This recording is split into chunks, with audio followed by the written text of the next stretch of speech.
the spider flops on top of her, and she pushes it away, exhausted, off of her. She feels the poison starting to paralyze her, and she starts to cramp up. And that's where we'll leave it for today.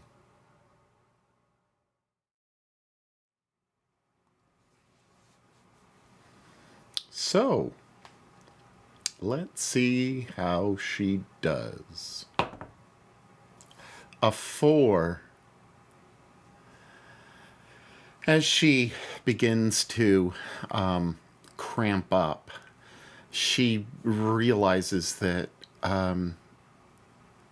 it's not great. She's certainly injured, very injured actually, but she feels that she can cope and get up slowly. It takes her a while. She's going to slowly and carefully start to re-examine what just befell her. The corpse of the spider is beside her, and there's a thread that's leading up to the upper ceiling of this kind of cave area where it's come down. And so she's got in front of her a rubble that has fallen in the passageway, and because her eyes were focused on the fall of this rubble and stuff from the ceiling, she wasn't really looking in the right place. It was kind of behind her when she fell while she was trying to balance herself. And now she's in a situation where she knows that there's a way up.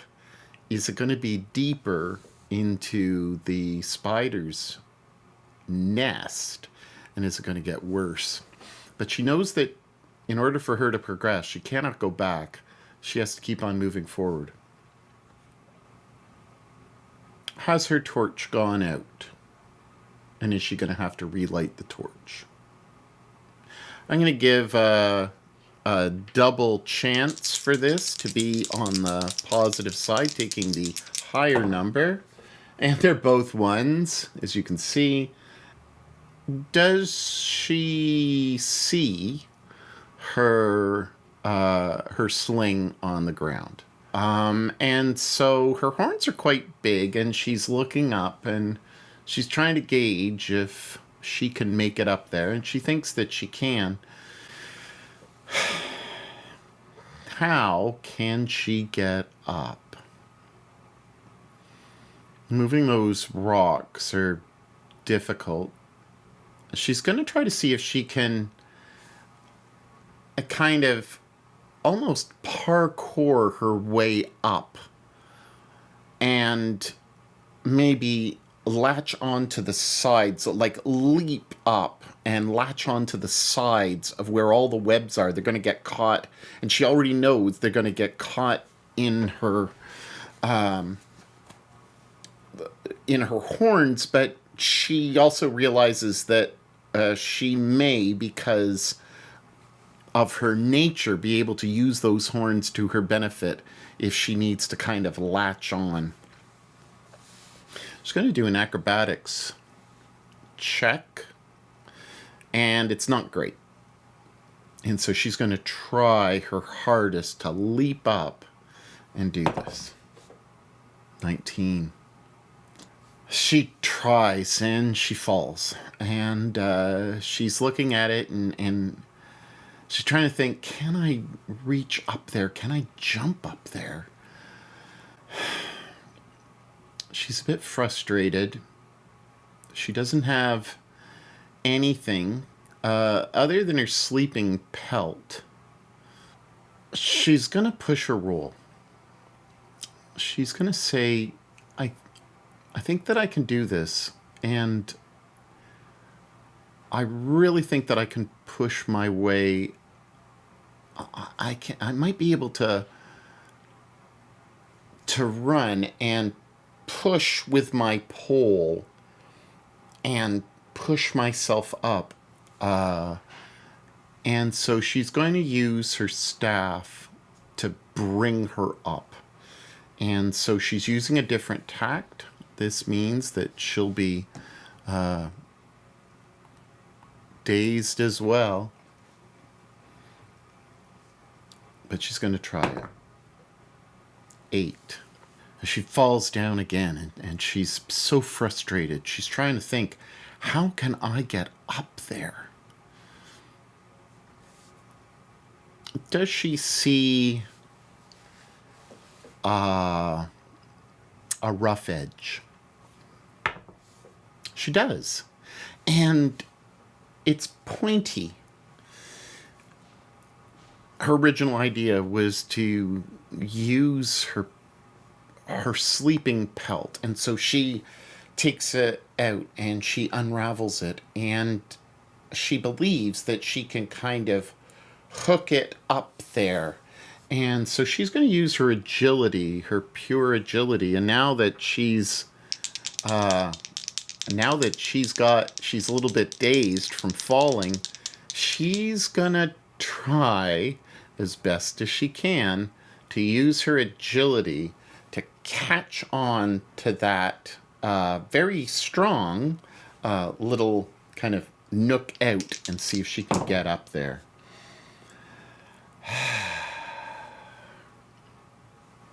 It's a bane. She's made a lot of noise. She came crashing down. And now she's starting to get afraid that there might be something coming from above. There might be something coming from behind. But she's got to get up there. She does a little think. She decides that the best thing for her to do is to put out her torch and to sit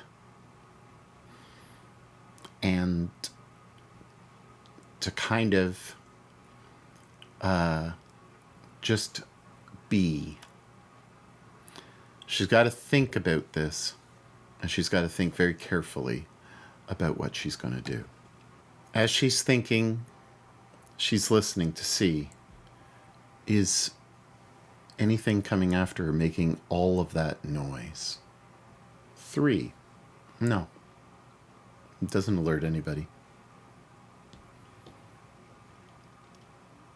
She spends a stretch resting. She regains 3 hit points. She also can take away one of her conditions, and she's going to take away the agility, the dazed. She's no longer dazed. She's had her nice little rest. And so she's now thought about it. She thinks that she can get that pelt up there. And so she's going to use her agility. She's going to really carefully think about latching it on, getting it on, and then pulling herself up. She's going to try with all of her might and her concentration to get up there. Nothing's come after her. Within the past 15 minutes, she relights her torch, which is just a basic action. I'm not going to have her roll for that. And Dianys goes up. She gets a 16.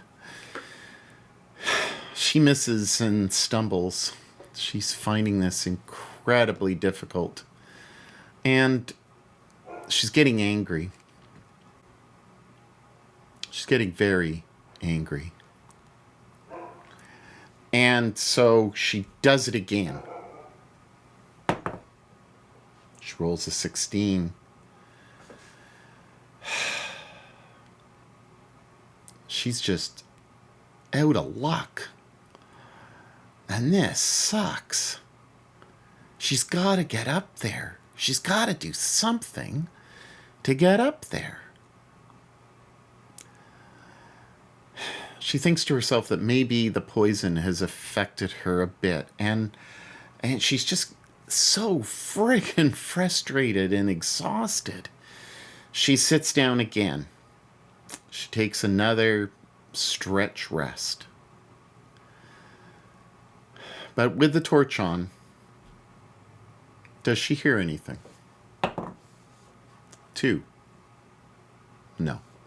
So, she has another stretch rest. She gets 2 more hit points back. She feels a lot better now. And she's simply angry. She's just aggravated and frustrated with herself, and she just goes and she just says, "Frig it. Fuck," she says. And she doesn't care if anybody else has heard her. She's just so fucking angry. And once again, she finds herself exhausted. Nobody hears her. And once again, in frustration, she looks up and she says, "I'm going to take a friggin' running jump with that pole once again." 10. Her agility is 13. With the pole, she pushes herself up and she catches onto the webs.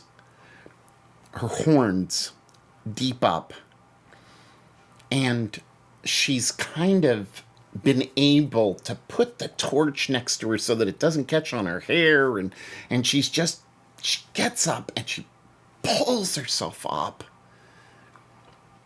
And she starts with the one hand and she's brings up her staff. It has something that kind of wraps around her wrists so that she's able to pull it up around her wrist so that she doesn't lose anything. And she makes it. She's on the floor of what seems to be a cave. She looks around and sees if anything is there. Does she find anything? Yes, she does find something.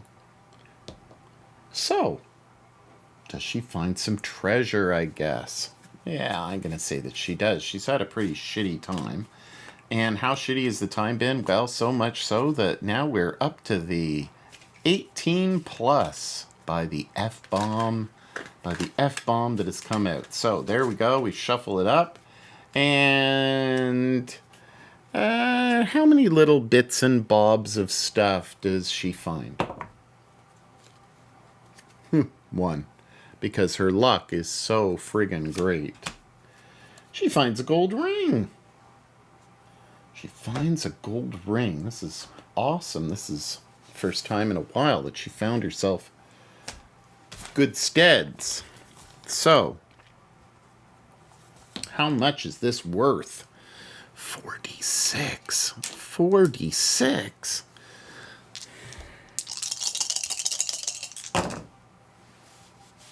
It's worth a hefty bit. And it's a ring. And so she's going to put it on. Since that's the easiest way to carry it. She doesn't want to lose it. And it's worth 10 gold. That ring has come off of a body. And she sees that the hand is dangling, a skeletal hand dangling, and there's some flesh on it, and it's been cocooned and it's all shriveled up. She listens to see if there's anything else around, and she doesn't hear any scuttering or anything else. She's been very, very keen on listening, and she looks around and she tries to make out what her environment is like. So how big is this room? So on the fortune chart, we're going to roll. We're going to see number.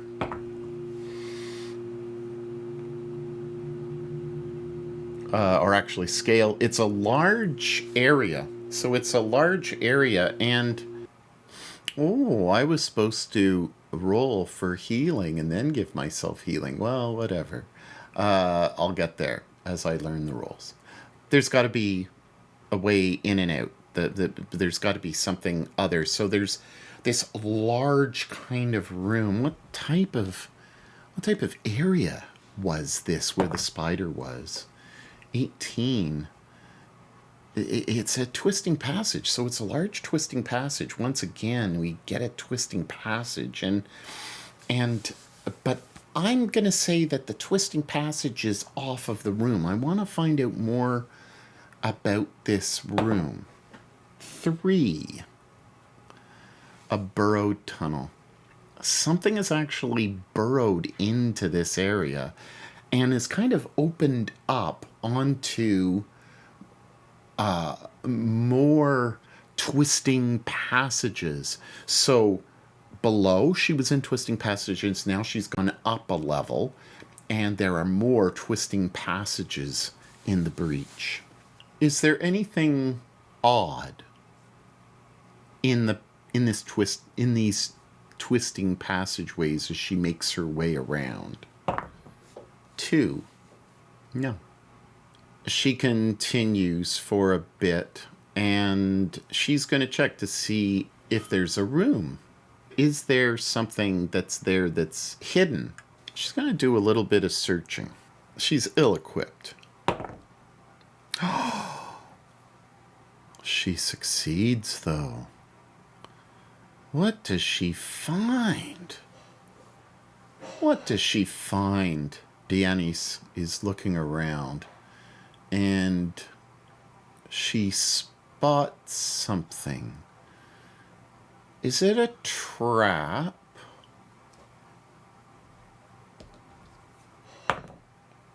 No, absolutely not.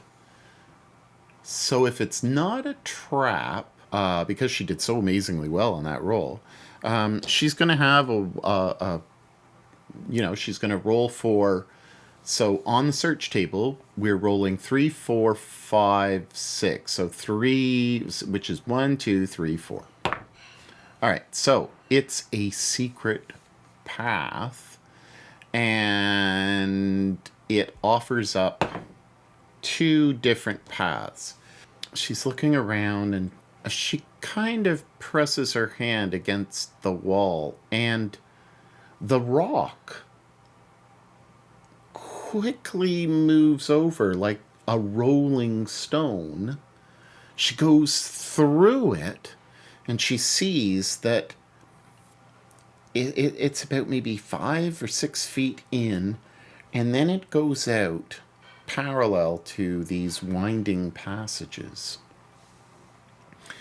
Does she go left or right? 1, 2, 3 is left. 4, 5, 6 is right. So she goes to her right. What type of area is she moving into? The path is straight in this corridor. Somebody's trying to keep something hidden. 15.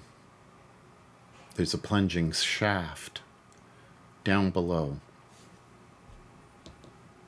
Is there a rope? No. There is no rope.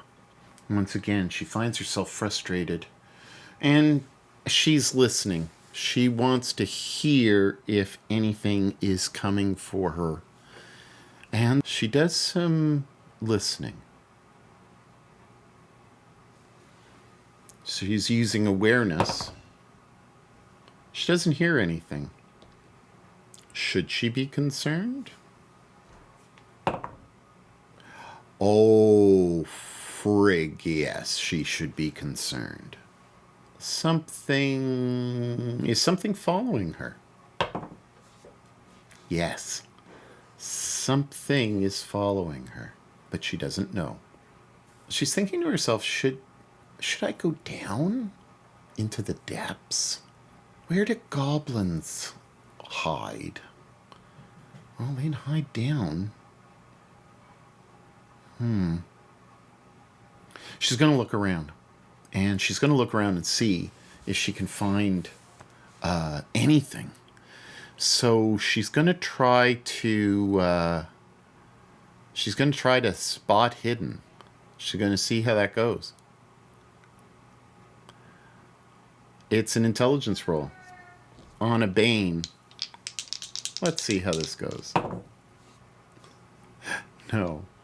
No way. There is nothing that she sees. Let's see what happens.